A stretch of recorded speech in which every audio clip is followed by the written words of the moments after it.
Okay, Boker Tov, everybody. Welcome to Okay. class 139 of our ongoing series on the Siddur. Okay, so we were just to pick up on one question we left off last week. I don't exactly remember how we got there, but asking about we're talking about causing others to sin. I imagine that's how we got there, right? So it's if you cause others to do, if you say the food isn't kosher, and somebody you say the food is kosher, and somebody eats the food and it turns out not to be kosher, is that a sin between man and between man and God? That's what we were discussing, and we said that the person who ate the non-kosher food didn't do anything wrong because they followed their rabbi. That's what it says you're supposed to do in Torah. So that's not a sin. Whether it's an accidental sin and something negative, that they can discuss maybe on a certain level. But we were discussing, therefore, do you have to admit your sin? I don't think you have to publicize that. I mean, people don't publicize things anyways. But in theory, when you sin between man and man, you're supposed to announce it in shul. You're supposed to let people know I did this terrible thing to somebody or did this wrong thing to somebody. Even it's not so terrible, but sin between man and God, it's nobody's business. That's between you and God. It's an important idea. Just if you think about it a lot, it's not our responsibility to be God's policeman. Our responsibility is to be a social critic, to be the policeman of society, to make sure people are behaving as they should to one another. But what they do between man and God. So yes, in theory, there is a mitzvah in the Torah to prove to somebody that what they're doing wrong. Rebuke. But already the Talmud says, right, and the word for rebuke, if it says it's the word is hochiach, lochiach, which in modern Hebrew, I don't know, maybe I'm assuming in biblical Hebrew too, means you have to prove. It's not enough to say, oh, you have to keep kosher. You have to show why. What do you mean? Hochiach to hochiach elamitecha. Be that as it may, already 1800 years ago, the Talmud says we don't know how to fulfill this mitzvah.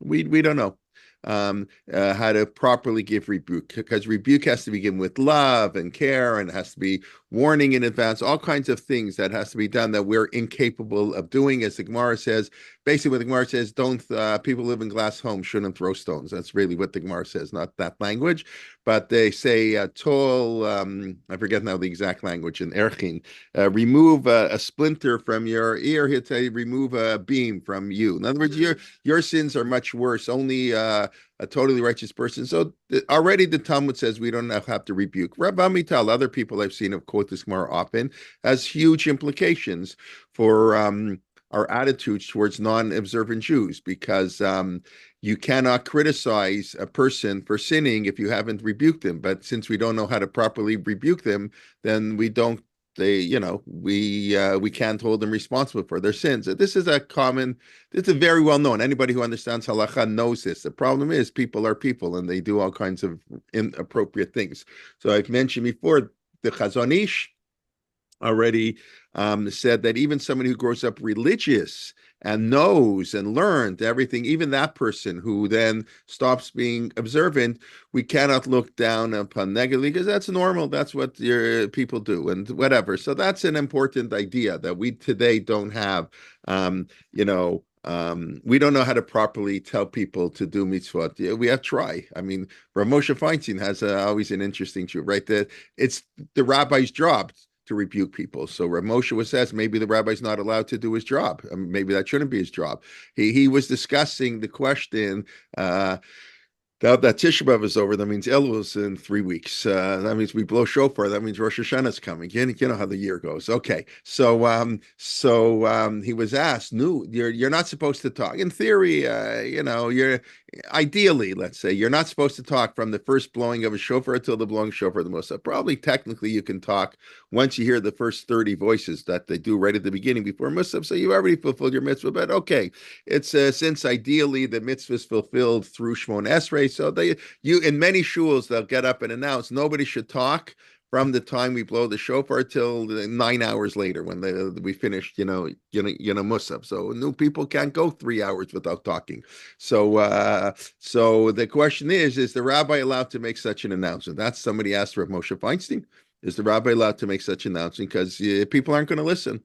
We know people aren't going to listen, and it's impossible. And so you're not allowed to rebuke somebody That's another halach. Even if you knew how to rebuke somebody, you're not allowed to do it if you know they're not going to listen. It just makes it worse. They get angry if you're not sure. So Rav Moshe Feinstein gives two reasons why the rabbi is allowed to make such an announcement. Number one is that's his job. It's different. There's one job for me and my neighbor. The rabbi's job is to be to be the leader of the community. So sometimes the prophet, you have to say things.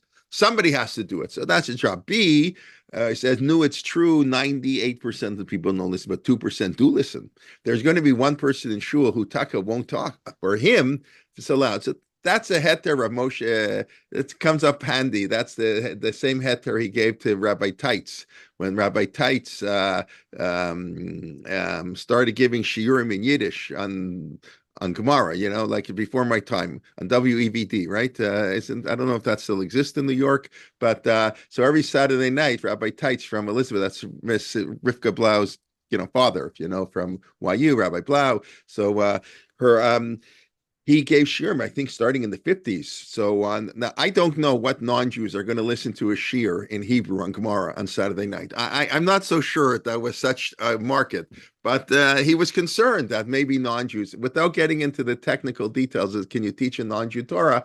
Let's assume it's a problem to teach a non-Jew Gemara. Maybe yes, maybe no. That's the assumption we're working on. So he asked Rabbi Teitz asked Rav Moshe Feinstein, no, maybe I can't give the shiur on the radio. They're going to have some non-Jew, is going to on the Upper West Side, on the East Side, Saturday night. I want to hear Rabbi Teitz's Yiddish shiur in Gemara. Okay, so Rabbi Feinstein said it doesn't matter. As long as there's one Jew listening, the fact that non-Jews listen in, that's not your problem. Since you're teaching Torah to Jews, in other words, he's saying there is a prohibition to teach Talmud to non-Jews, but it doesn't apply in this case. You don't have to kick the non-Jew out of the classroom. That has implications for university, all kinds of things. Anyways, that's just a nice thing to say. Anyways, back here to what.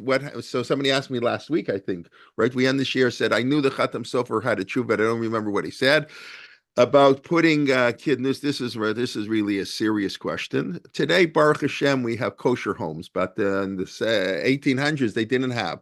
The kid who's developmentally handicapped, I don't exactly know what the prognosis is. It's an Orach Chaim 83. It's a very long tshuva.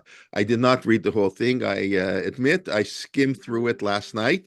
Very, very long, back and forth about they had a child who was mentally disabled. And the only home they put was in Wien. I assume that means in Vienna. The only place where they could treat this person was Vienna. They had this very modern home, and they had very good success rates. And I guess that he wasn't totally developmentally handicapped. There was hope that if he goes to this institution, he'll be able to function low level in society. That seems to be the question. Be able to get a job, like today we know, like let's say Down syndrome. A lot of Down syndrome kids are relatively high functioning. They can almost function in society. So, but of course, the home isn't kosher, and it's not like today they'll give you kosher food. So the question they ask, can you send the kid there? You're feeding the kid non-kosher food. So the Chatam Sofer literally pages and pages goes back and forth here and there and there. Well, maybe you're not really feeding. Maybe it's okay that he's not obligated in mitzvah anyway. So what difference does it make? He's below bar mitzvah, and even if he's above bar mitzvah, he's not a person who doesn't have mental capacity is not obligated to mitzvah even when they're over bar mitzvah. And then back and forth. The bottom line, if I understood correctly, reading correctly, is the bottom line. He says that it is allowed, at least, although he said only to the age of bar mitzvah, which I don't fully understand, but it is allowed, but he wouldn't do it.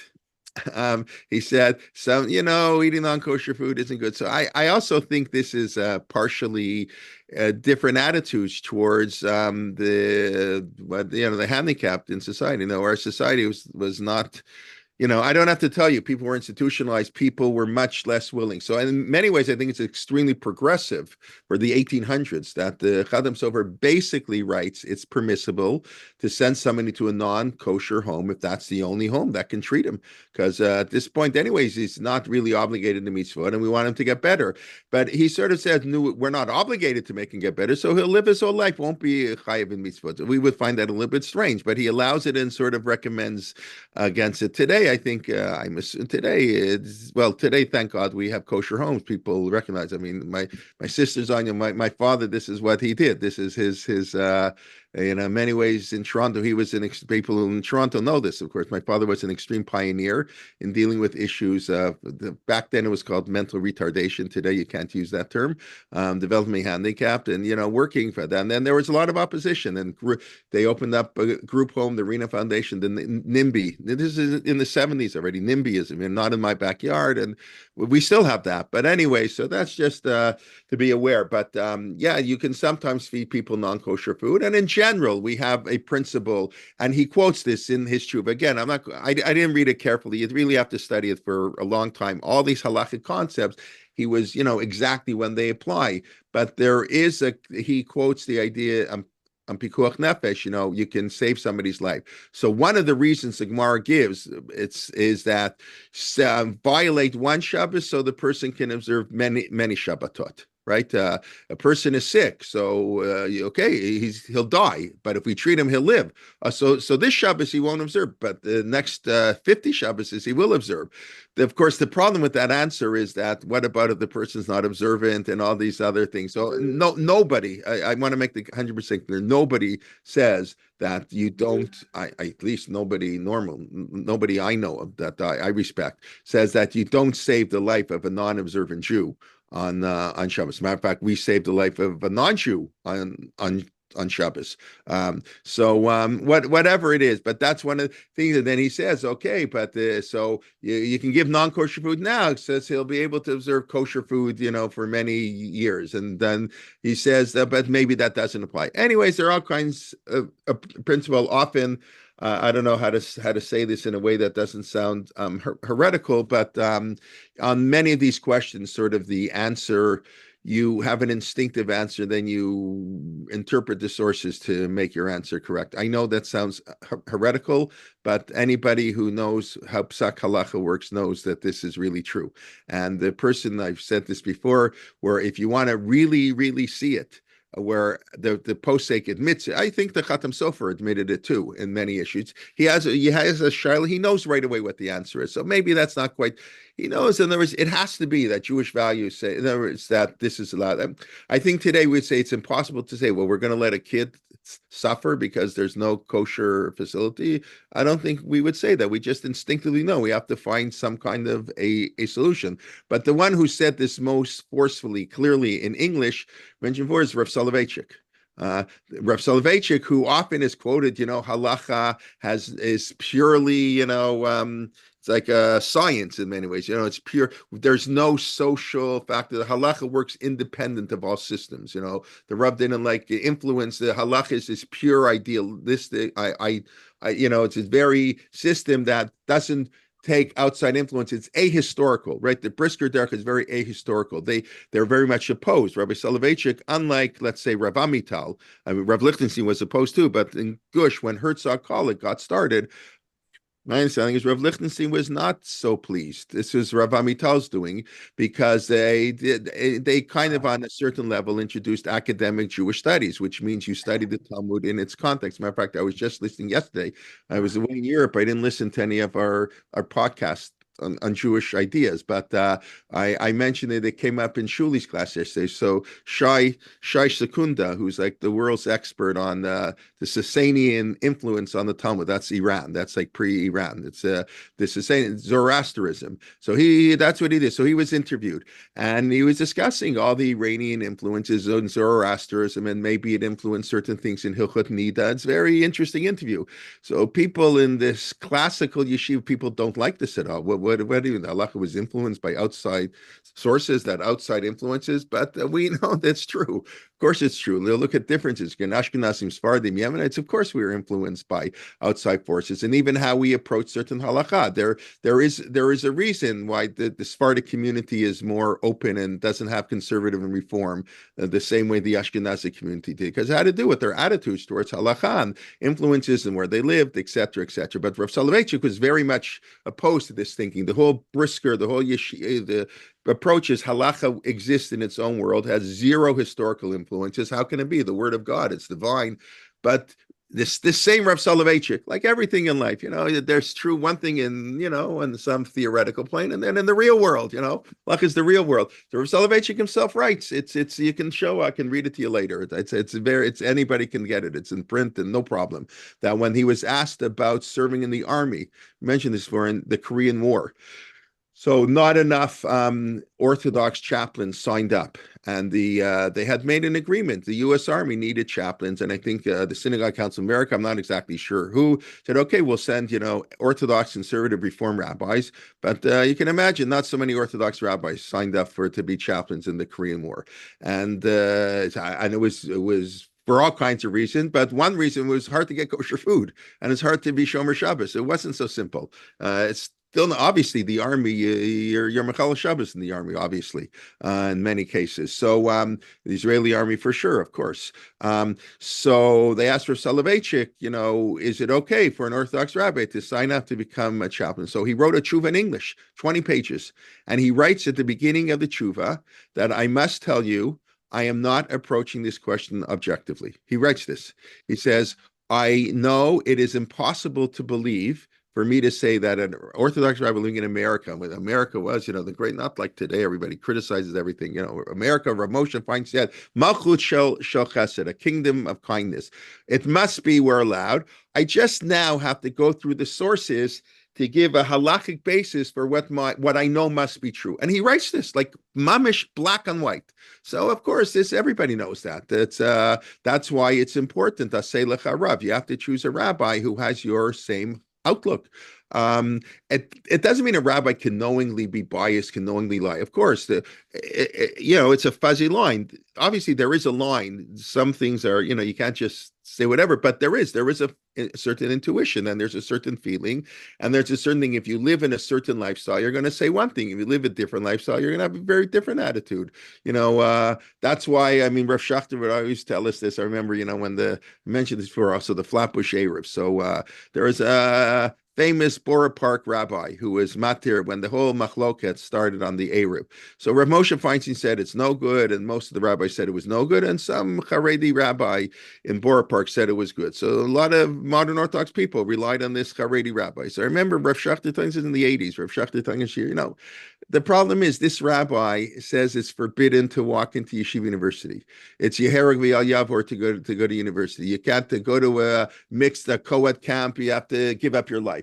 So what are you relying on for Erevin? I'm sorry. The halacha doesn't work this way. The halacha is you pick a rabbi or a group of rabbis, and he has to share your world view. If you live the lifestyle where you feel yeshiva, it's forbidden to step foot in yeshiva university, okay, you rely on the Erev, but that's not the lifestyle we live. Yes, Yocheved, and then we have to get back to the Siddur. What do you want to say? I know I'm too modern. No, not at all. I wanted to add that what came to mind is Rav Soloveitchik says in another share, a yahrzeit share, he describes how a halachic decider comes to a decision, and he's describing his grandfather, Reb Chaim, who was quote unquote married to the Torah. Right. So he says that a true lamdan or Talmid Chacham knows the answer. It's via just instinctually, intuitively, and then he goes and he finds right. That's correct, but so correct. He doesn't mention outside everybody says it. Here, but I'm sorry. He doesn't mention outside influences here, but he says it very. I'll put the source in the. Yeah, he's not the only one who says that. Of course, and that's what I'm saying. People, you're taught in yeshiva, they teach you this sort of, whatever. They don't teach it the whole truth, and nothing but the truth, whatever, because for all kinds of reasons. But yeah, that's well known. And obviously, when a posek says, "I know right away what the answer is," so what's that based on? It's based on his worldview, and that worldview is it's colored, if I can use that word, by outside influences. Obviously, somebody growing up in the Western world, in democracy, like, why is there no chief rabbi in New York? Because they tried it once and it was a disaster. Because you know what? American Orthodox people in Lakewood don't go for chief rabbis, even in Lakewood. Nobody, because that's not we're too democratic. We're too autonomous. We don't. England has a chief rabbi. England has the center of democracy, the Magna Carta. They have a chief rabbi, and you can't become a rabbi in England if the chief rabbi doesn't sign off on your certificate.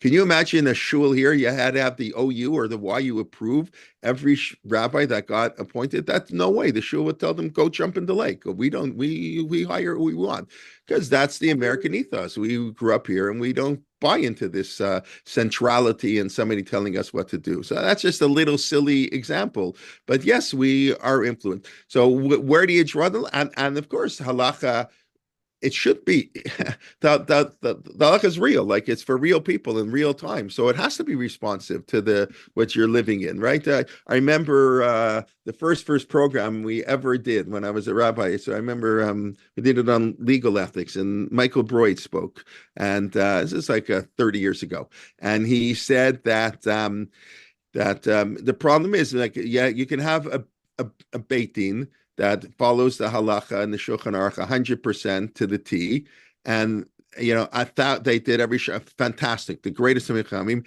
and everything they said is totally according to halacha, and the psak is 100% wrong, because it totally doesn't understand what life is. If you look in the Prisham, we'll end with this, and it says,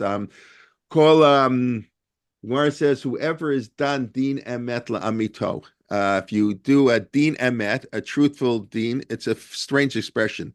Din emet la'amito, truth to the truth. You become a shutaf, you become a partner with God in the creation of the world. Wow. Now there's dayanut, being a judge is as greater than learning Torah. Have that comes up in Pirkei Avot, because people think of being a judge, like, I want to learn Torah. I don't want to like deal with a traffic offense, like my ox gored his cow, my car bumped into your car. Who owes who money? That's not learning Torah. That's no. So if you give a true din Torah, you will become a partner with God. So the Prisha, I think it is, in the beginning of the tour, I've quoted this often. He quotes, that's a Rav Yeshua Falk, the commentary on the tour, classic commentary. So he says, what does it mean, din emet la'amito? What is a true to its truth? What do you mean, emet l'shakro? What do you mean, emet la'amito? So he explains, emet is truth. That's not enough. As you la'amito, it has to be lefi hamakom lefi hazman. It has to be according to the place and according to the time. It's the halacha is not a theoretical concept. That's what Rav Soloveitchik describes in halachic man. But that's why the Briskers didn't paskin halachic shilas. They didn't live in the real world. That's one of the criticisms of the Brisker derech. They divorced the Talmud from halacha. The Talmud was this theory. It's like theory and beautiful and God's world. And like I always, Rechaim, it's not pots and pans. Kasher is not about pots and pans. It's about concepts. So they divorced the halacha, and that's why Rav Chaim would never paskin. That was the condition when they hired him in Brisk. He gave. Can you imagine the rabbi today? He's the rabbi. I said, you can hire me as the rabbi on condition I do not answer halachic questions. So they hired Rav Simcha Rieger. That was Rav Aaron Levine, Dr. Aaron Levine's grandfather, I believe, or great, and Nat Lewin's grandfather, I believe, the famous lawyer, Rav Simcha Rieger. So he was hired to be the posek. Rav Chaim was ideas, concepts. So it's very nice when the concepts, they're not influenced. But in the real world, halacha lives in the real world. And Rav Schachter, he very much didn't like this approach. He says you learn Gemara, it's Liba Shmaita, the Hilchata. But you have to learn Gemara to know what the halacha is, not to learn theory. But this was the Rav Soloveitchik, the whole Brisker approach. So in that approach, there's no outside influences. But when you apply halacha in the real world, obviously, they're in place. And din emet lamito is lefi hamakom lisman. Okay, Steve, when are we going to talk slach lanu? I'm going to have to ask forgiveness for not finishing the bracha of slach lanu. Okay.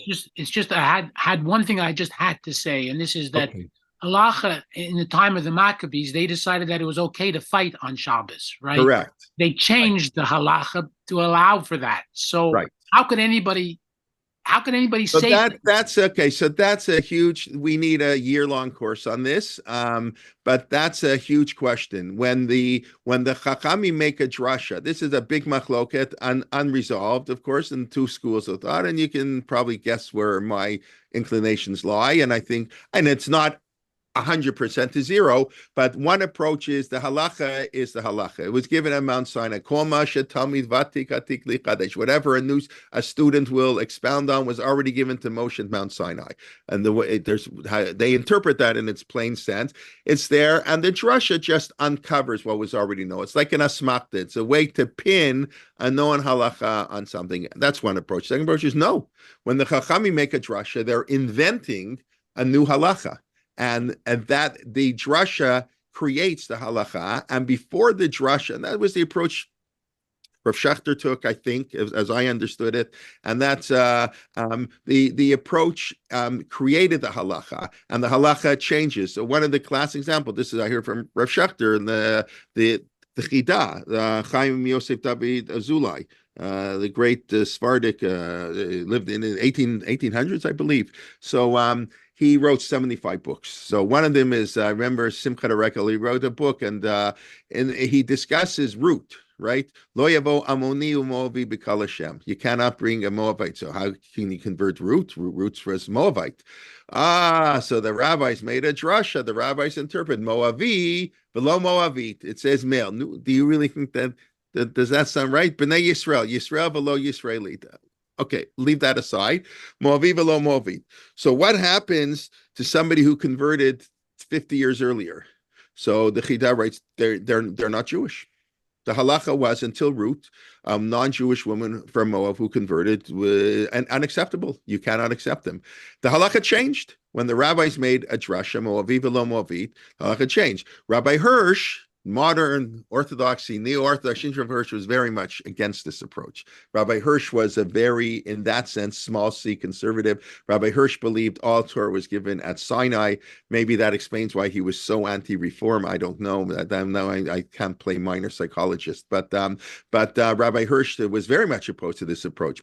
And this has nothing to do with from, not from, yeshiva, haredi. It's really, how do you understand the drashot of Chazal? If you want to read about it in Hebrew, Bazak, I read it in the beginning of COVID, has a book, Nitzchuni Banai Nitzchuni. That's from the famous story with Rabbi Lazar and the Chachamim, where Rabbi Lazar says, if I'm right, the water should go and the water backwards, and a heavenly voice should come out. And then Rabbi Yeshua says, Torah lo b'shamayim, we don't listen to heavenly voices. And that the next day they met Eliyahu Hanavi and they asked him what was God doing, and said God was smiling. Nitzchuni banai nitzchuni. My children have defeated me. My children have defeated me. So it's obviously a very powerful story in the Gemara and about rabbinic authority. We overrule God. We don't really care what God says once He gave us the Torah. So that he has a 400-page book in Hebrew. As far as I know, it's not translated into English.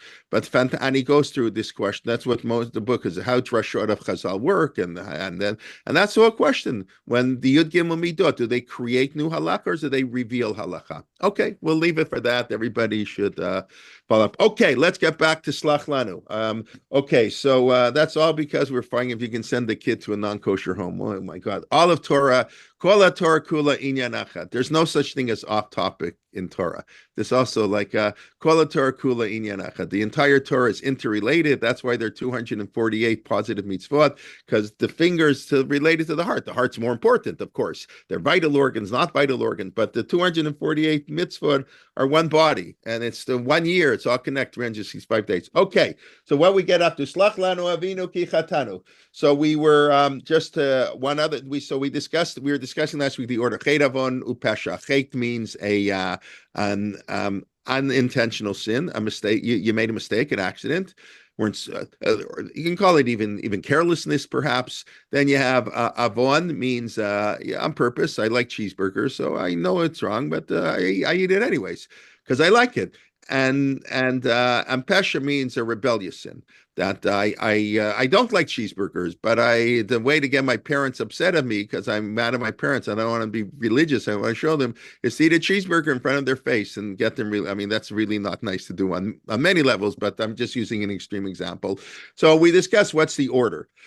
So I showed you different orders that in the Yud Gimel Midot, Nosei Avon, V'Pesha, V'Chatav, and okay, right. So we start with the worst, the rebel, Avon, then Pesh.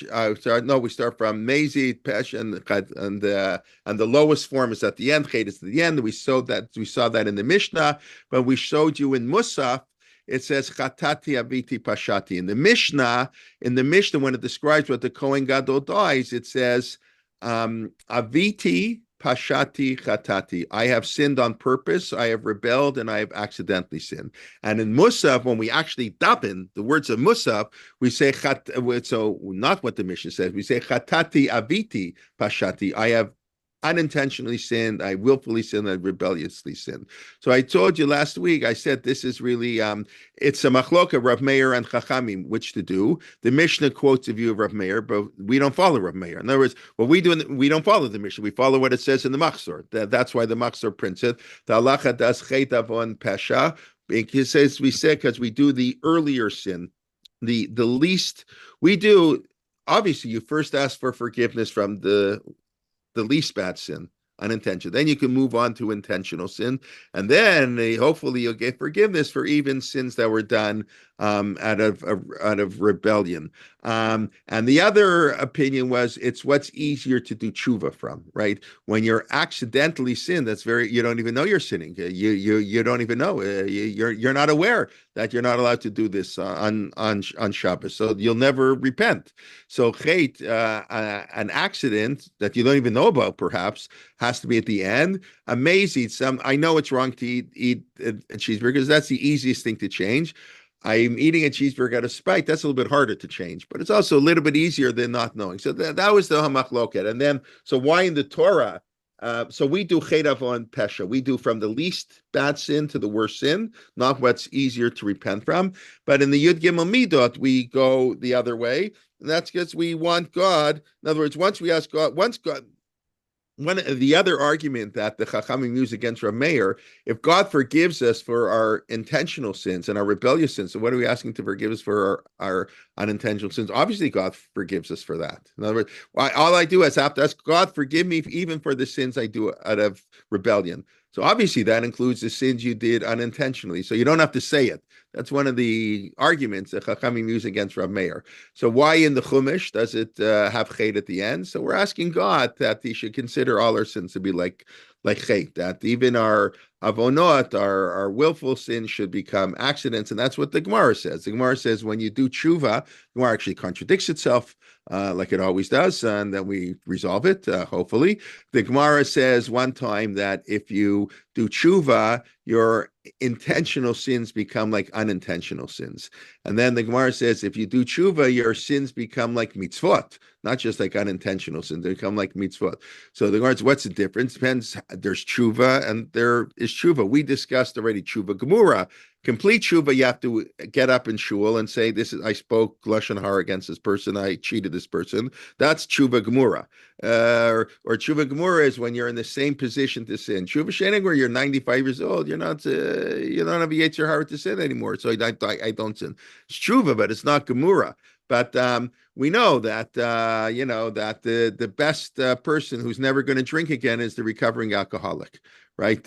We know somebody who sinned. Just true tshuva, he's the best, because they know what they went through, and they're going to be the most meticulous, and that becomes the sin serves as a stepping stone. You grow from your mistakes. The mistakes therefore become part of the process of how you do mitzvah better. So the mistake actually is part of the mitzvah. We know that today in modern psychology, and we know that therefore the sin can be the first step in the mitzvah process. And we discussed the power for sinning. The desire to sin is much greater than the desire to do mitzvot. So if you can transfer that desire for sin to mitzvot, then that's great. You're going to do mitzvot on a much higher level. And we all know this. We all know that. I mean, sometimes we make fun of it, maybe rightfully, wrongfully. Sometimes you meet a Baal Tshuva and they're like a little too much for us. Like, it's okay to talk a little bit in shul, like don't be so like verfrommt. Yeah, I mean, maybe it's not nice, but I think you know what I mean. That's sometimes you meet about tshuva, they're so like, whoa, So in many ways, it's very beautiful. Like people, who grew up religious their whole life, like they understand. You take things with a grain of salt. But what they're doing is they say, I missed 20 years of my life. I wasn't religious. Now I'm going to be so meticulous. Okay, very beautiful. Sometimes it is a little bit much because sometimes they don't understand nuance. But okay, no. That's we can deal with that problem. But that takes a while. But sometimes it's good. Sometimes the nuances we use are really not so good. It isn't so right to talk even a little bit in shul, but okay, we're human beings. That's what people do. Okay, so let's now say, why does it say Slach lanu avinu and Mechal lanu malkenu? Why do we ask God? And remember, we discussed that Slach. Mechal means to forgive. I mochel you. You owe me $100. Don't pay me $100. I mochel you.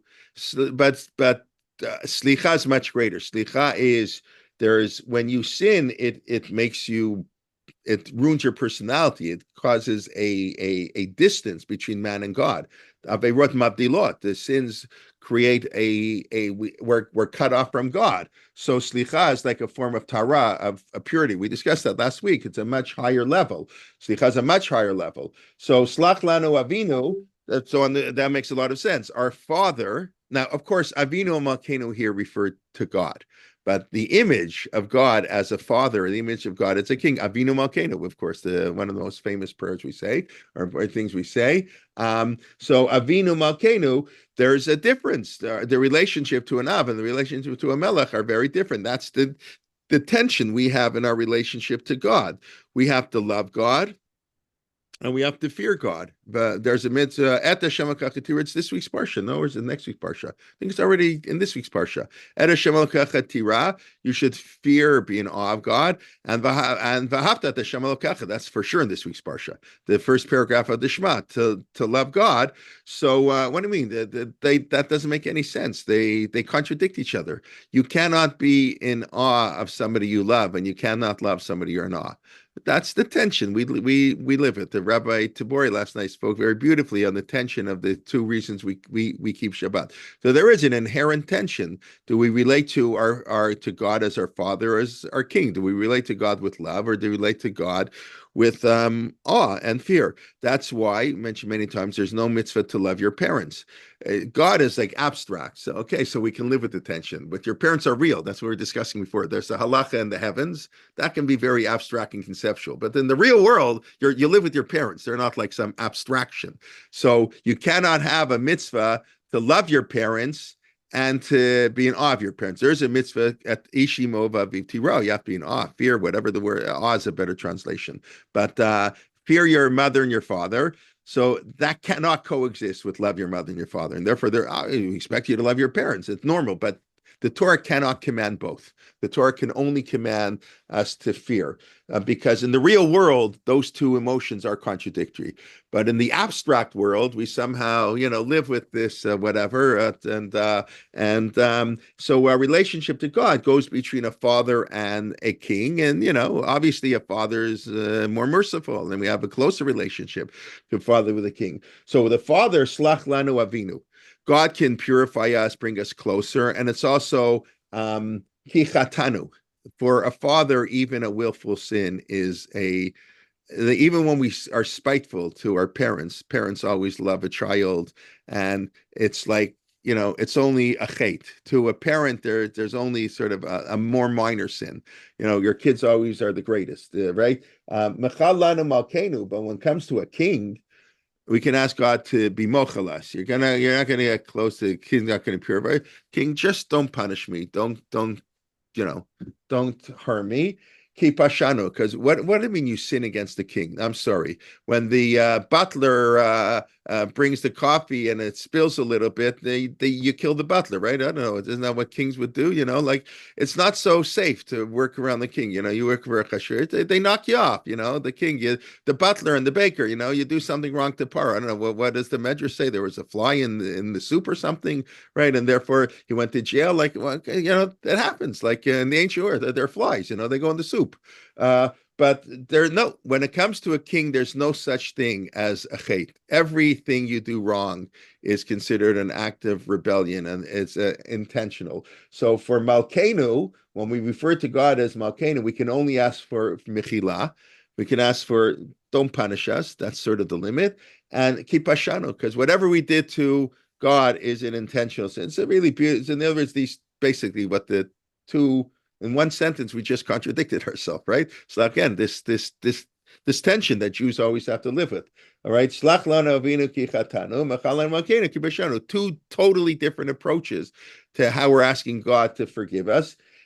Ki mochel v'soleach. Now we switch. The mechila comes first, because obviously, if we're asking God to forgive us and purify us. So the first thing God has to do is to forgive us, mochel us. He's not gonna punish us. Then once God decides not to punish us, he's a soleach. He can forgive us. Enough more for me says slicha means develop a relationship. Tahara, right? It's not kapara v'tahara, right? It's the Rav Soloveitchik's first essay in Al Hatshuva. We ask God, we ask for kapara to cover up, right? To cover up sin. With tahara, it's to develop a beautiful, close relationship. So first God is mochel, and then he's a soleach, and then he can forgive us. I mean, they both in how do they translate in English? Pardons and forgives. I don't know what's the difference between pardon and forgive. I don't know. I guess forgiveness is more, right?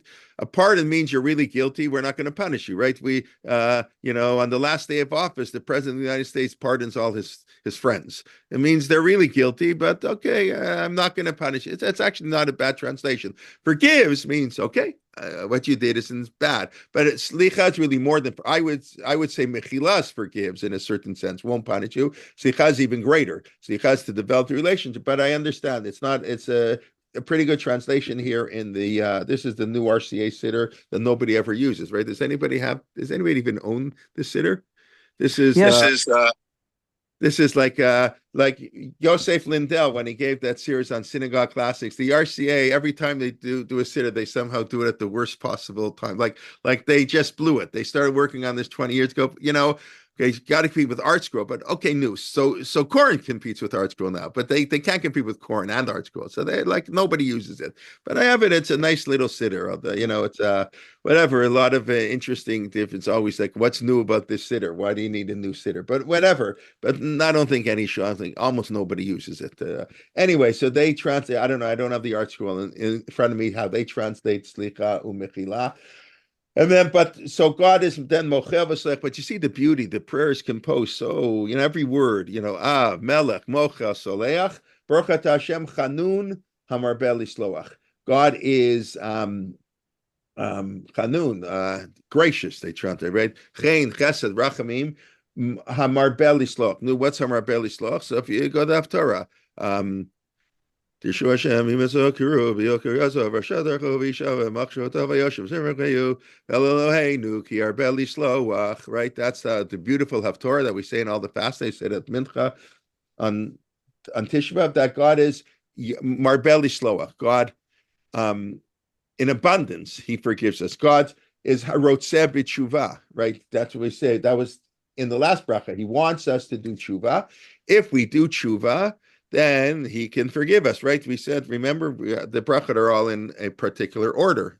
First, you need intelligence, and only with intelligence can you do tshuva. You have to realize what you're doing wrong, and only through tshuva will God forgive us. And God wants to forgive us, but he can't forgive us unless we do tshuva, right? We had the whole discussion. What do you mean ask God to forgive us? No, it's not up to God. God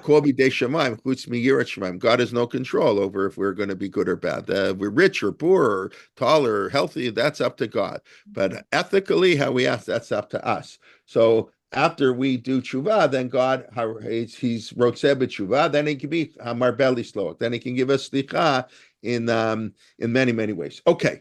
So we can move on to the next bracha. Now I'll take any quick questions on this bracha, I guess, if anybody wants to say anything before we move on to the next bracha, which is bracha of Geula.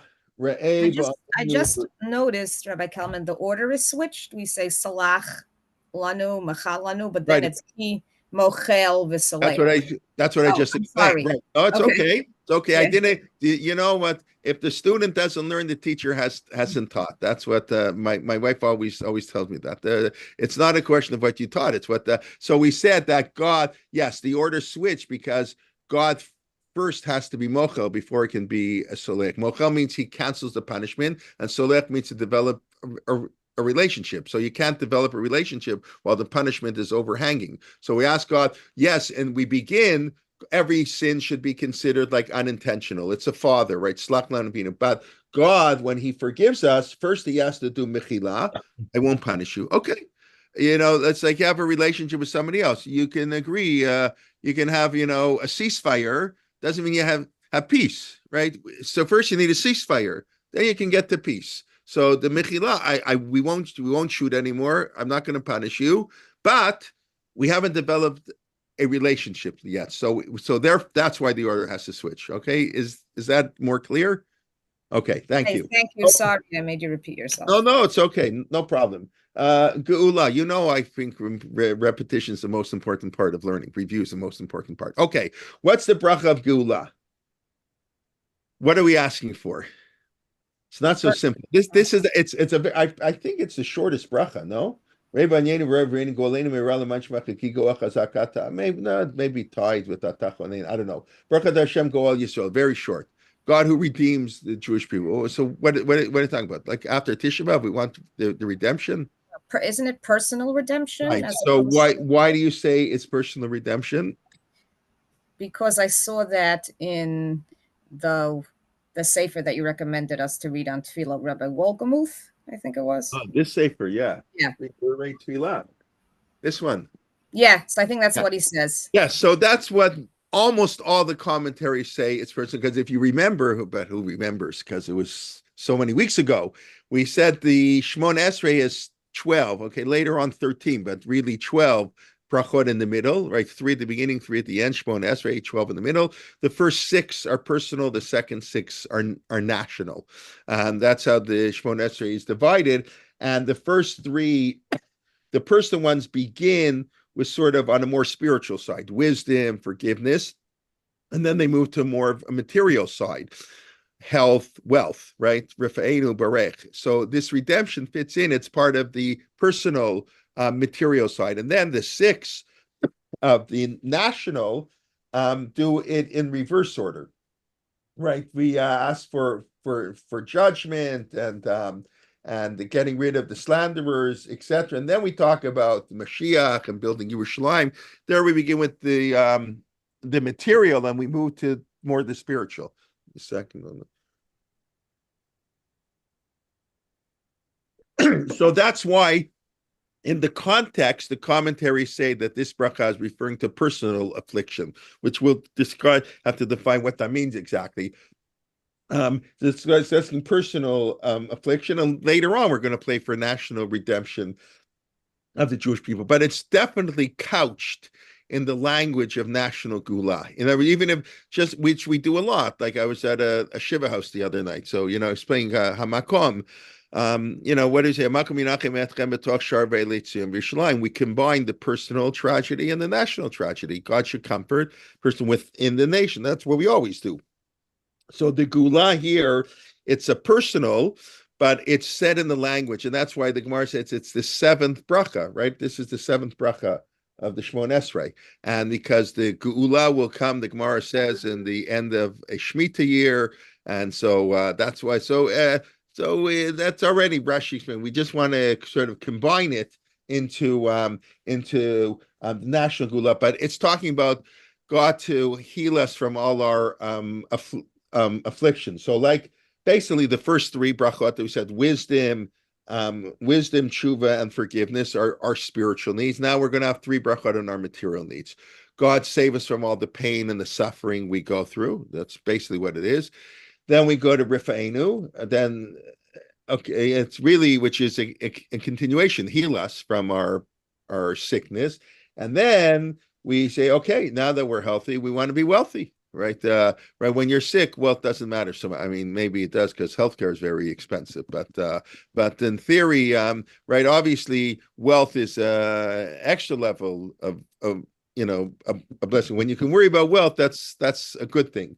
So, and it's an important thing. Wealth is good in Judaism. It can be dangerous, like anything. It's how you use it. But we're going to say, what does the Shema say? All the rewards in Torah, you'll be wealthy, you have lots of cattle. That's what the Torah describes. You'll reign and prosperity. It's a good thing. There's nothing like the wealth is good. It can be dangerous if it's misused, like any bracha. But so now we have the three brachot. So let's discuss Rei Ba'anyenu. So we ask God to forgive us for our affliction. So I saw this morning, I actually saw this. I thought it's maybe we'll just have time for that. Really a beautiful, I love the explanation, okay, of the Torah Tamima, or in this Siddur Baruch Shamar. What is it? What's Anyenu? How would you translate? Re'ena, God, see, right? Re'e v'anyenu, see our affliction. V'riva rivenu. And sort of argue for us. So what does it mean by our affliction? Okay, so it can mean lots of things. It means whatever is afflicting us, whatever our personal problems are. That's all true. But anybody want to say in a specific level, what's inui in the Torah? Inui is one of the three conditions with from Bris Bein Hatarim. Excellent, right? Geirut, Abdud, and Inui. Abdus and Inui, right. Right. So Geirus is you'll be a stranger, a foreigner. Kigerimate to Mitzrayim. You'll be an Avid, you'll be a worker, and Inui. Which is the worst of the three? Well, usually what they say is, or what I've learned, is that you really can only notice that you're a ger once you're outside, which is Moshe and the names of his kids, that only when you have the space to be able to reflect do you notice the gerus. I wouldn't say that. Okay, that's interesting, but I don't think that's true. When you immigrate to a country, you got all kinds of issues and you're mistreated, you know right away you're an outsider. But okay, all right, go on. Inui, I think, is the physical, the hardest. Right. And gerus, abdus. Right. Abdus. Right. So right. I would also assume Inui is the most of it. Inui means like oppression, ger, you're a stranger. Okay, a stranger. You can't vote. You don't get an OHIP card. That's our health care in Ontario. Until for I don't know how long do you have to be here, Toba? 3 months. We have like millions of landed immigrants. We don't know if anybody follows the news in Canada knows our whole immigration system has changed, and there's a lot of anyways. So you don't get full rights right away, but you get them pretty quickly actually here. So you're a ger. Okay, new. Eved, the slave, that's the United Nations this week reported that Canada's temporary workers program is modern slavery. That was actually quite interesting because they allow in these low-wage workers to come in and do it. And this hasn't been totally abused in the last couple of years. They're really, really abused. And because the government allowed it and encouraged it to be abused. So the UN actually came out this week with a report that the Canadian system of immigration working is modern slavery. That's very interesting. Very interesting. So they're working, but they're treated like say. But Inui is like we make you suffer. We make you suffer. Like on the Chamesh Inuyim on Yom Kippur, that's a different type of suffering. But no eating, no, it is suffering. I mean, for one day we see there's a positive purpose. But the Chamesh Inuyim, you can't eat, you can't drink, you can't wash yourself, you can't anoint yourself, you can't wear shoes. And you can't have a relationship with anybody else. So that's a pretty horrendous thing. So we do 1 day or 2 days, Tisha B'Av and Yom Kippur, whatever. But that's Inui. Yes, Yocheved, what do you want to say? I notice it says Be'anyenu as opposed to just Anyenu. So right. I'm sure there's I noticed, some kind of God should be involved in our like Ba'anyenu he's like in the middle with us. Right. Very good. Yeah, I did see some people pointed out. He just shouldn't see what that we suffer, he should suffer with us, right? And Banyenu, God sort of see within our suffering, Anochi Mo B'Tzara, that God is with us. But so that's all true. So Inui refers to the personal problems that a person has. That's what we're asking. So that we ask for the most basic. God, our terrible afflictions, and heal us is a more, I don't say normal thing, but whatever. Rahman al-Litzlan, somebody's having an operation. Okay, but Inui, that they're not being like, it's not the same thing being afflicted from all over the place. And then we ask for our wealth. But Anyenu can be all forms of of suffering. But I noticed today that the Bar Shamar, that's the name of the commentary of Baruch Halevi Epstein, the Torah Tamima, who was a fascinating figure. Torah Tamima died, I believe he died in America in the 1940s, like early part of the war. He was, of course, the son of the Aruch HaShulchan, the nephew of the Netziv, and fascinating, like all these, not all of them, but most of them, very fascinating person. He was a businessman. He was a banker. I mean, he learned in Volozhin. He lived by his uncle, by the Netziv, and then he went into business like most of these people did. And anyways, he wasn't a Rav anywhere, as far as I know. And he wrote a commentary on the Siddur. So it says, what do we say in the Haggadah? So this, I haven't shared my screen the whole time. So let me do one sharing of the screen for 1 second here. Pesach Haggadah, Vayaret Anyenu. God saw our Anyenu, our affliction. Zu Prishut Derech Eretz. This is they separated the husbands and the wife, right? Derech Eretz here is, Derech Eretz is in the context refers to the ways of the world, but in this context, of course, it refers to the forced separation of men from the woman. Vayar Elohim, Epnei Yisrael, Vayeda Elohim, God saw and he knew, and we know that the word, presumably, it's derived from the fact that that knowledge, the highest level of knowledge, or there's a certain level of knowledge that's an intimacy between a husband and a wife. So the word ladat, and we know in biblical Hebrew, means intimate relations. So vayeda, and God knew. So that's perhaps what they're learning. So I thought that the term Nima says something. I thought it was quite beautiful. He says no, but maybe inui means almana beger lo tanun. Do not afflict a widow or the orphan. It means general affliction. How did the Haggadah know that Anyenu doesn't just mean derech eretz? And how do they know it meant that? So I gave perhaps one. He doesn't say that. Like maybe it just means that God saw that they were afflicting us, orphans, widows, people. Anyenu. So he says something very interesting.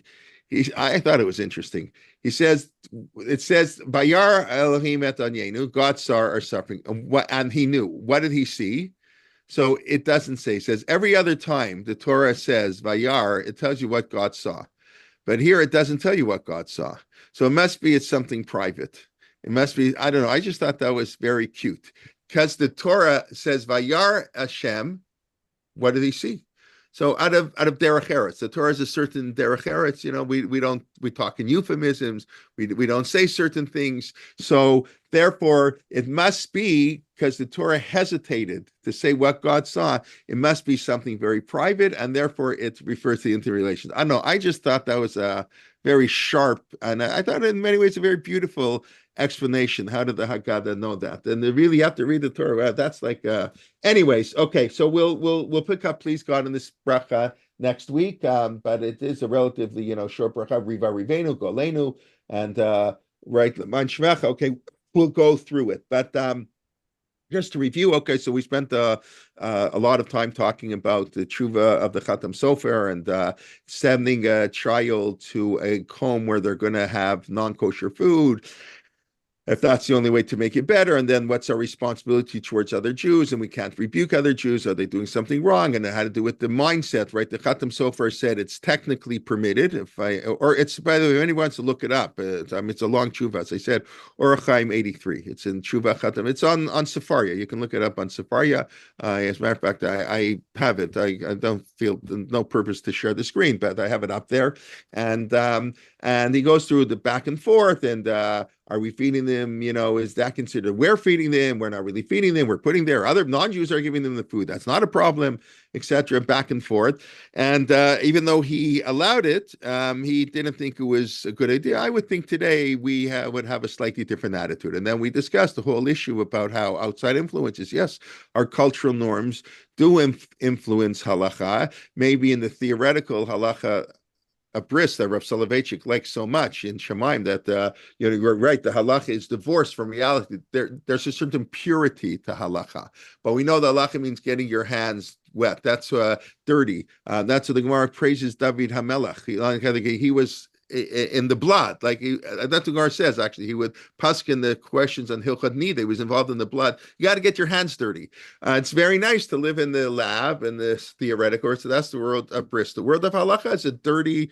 I don't mean dirty in a negative sense. You got to get your hands dirty. You got to roll up those the sleeves, and you got to deal with it. And Rav Soloveitchik, the same Rav Soloveitchik who's living in the clouds, halachic man, this purity, the relationship with God, the same Rabbi Soloveitchik who tells you, I know the answer is that a chaplain can go to the army. Impossible to say that he can't. Now I just have to look at the sources and give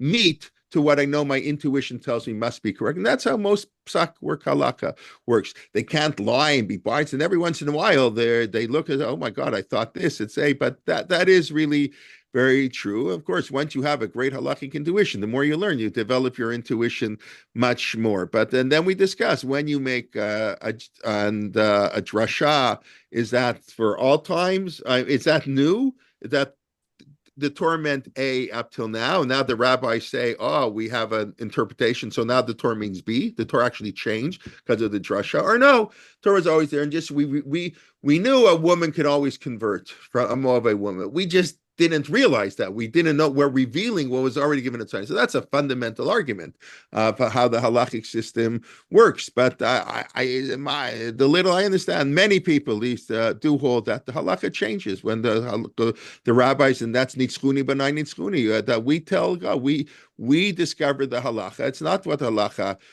was always this way. It's what the chachamim say determines what the halacha is.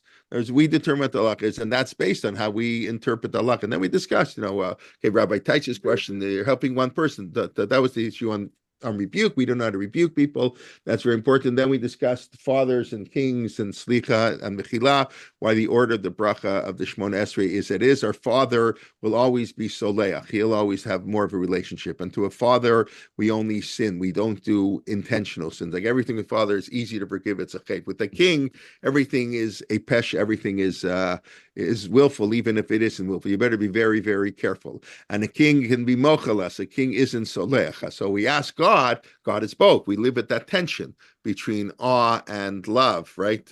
Which we can't have with the parent, because the parent in the real world, we only have awe. But God in the abstract world, we can love God and we can fear God.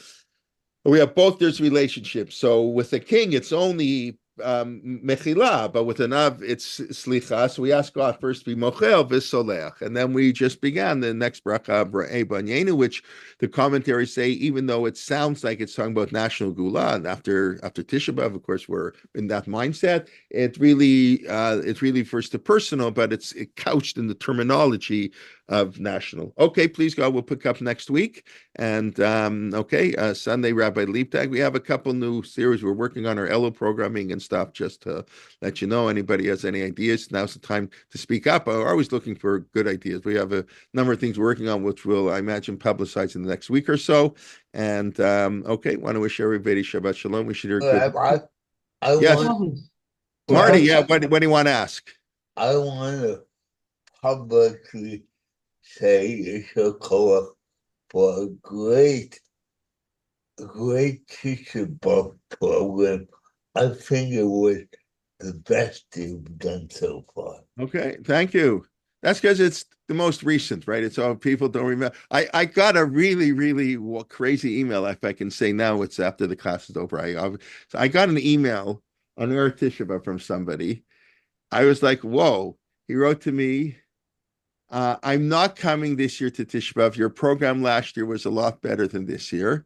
He says, if you're going to talk about October 7th, please do it somewhere else. I'm not interested in hearing about October 7th. Tisha B'Av is about the Churban. It's not about current events. And I was like, whoa, no, it's the exact opposite what Tisha B'Av is. And I actually wrote back to him.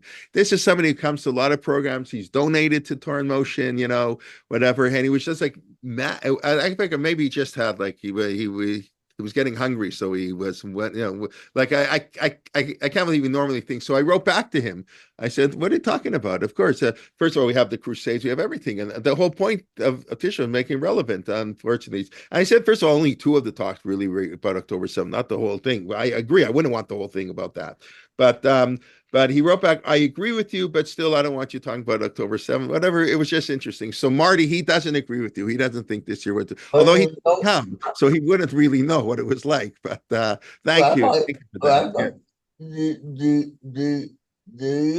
I don't know if you subscribe to Mosaic, but the Mosaic on the podcast 2 weeks ago, I think, had a very interesting podcast with J.J. Shachter. Who had the podcast with J.J. Schechter? Mosaic.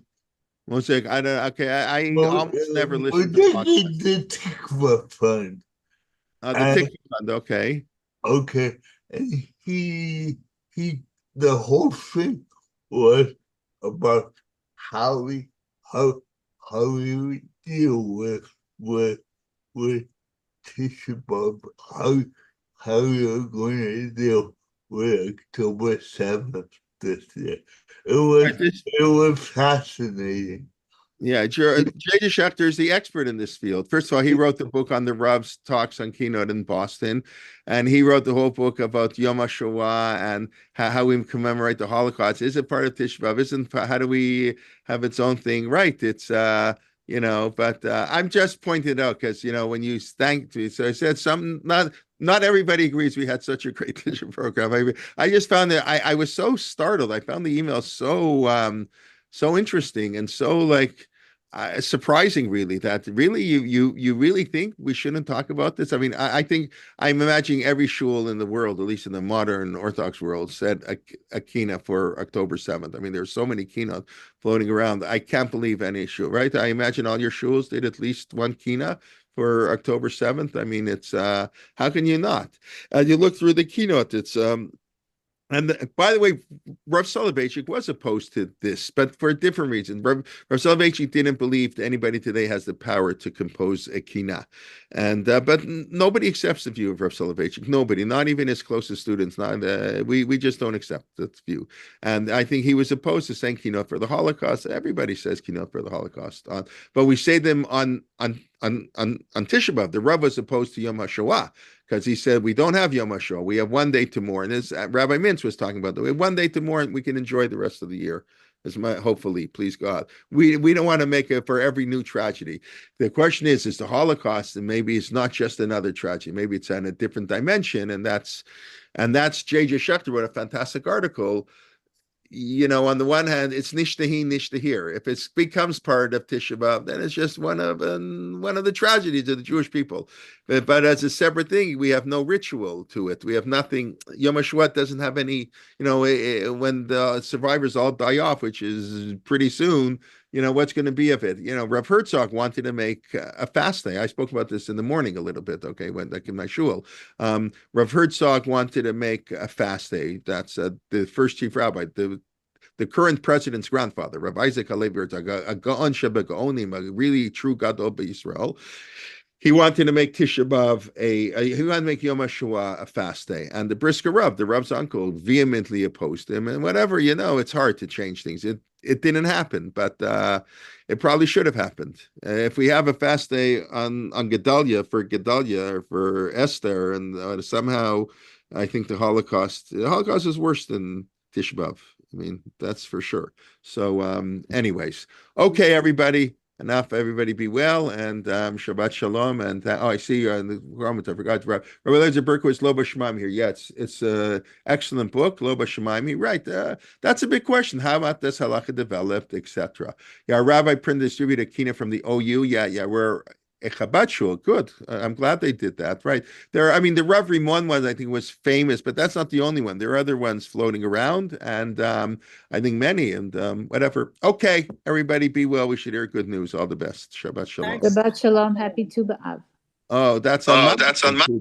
Hopefully we'll see you before then. But okay. No, it's okay. Happy Tu B'Av. Yes, all the single people should get married. Okay, very good. Yes.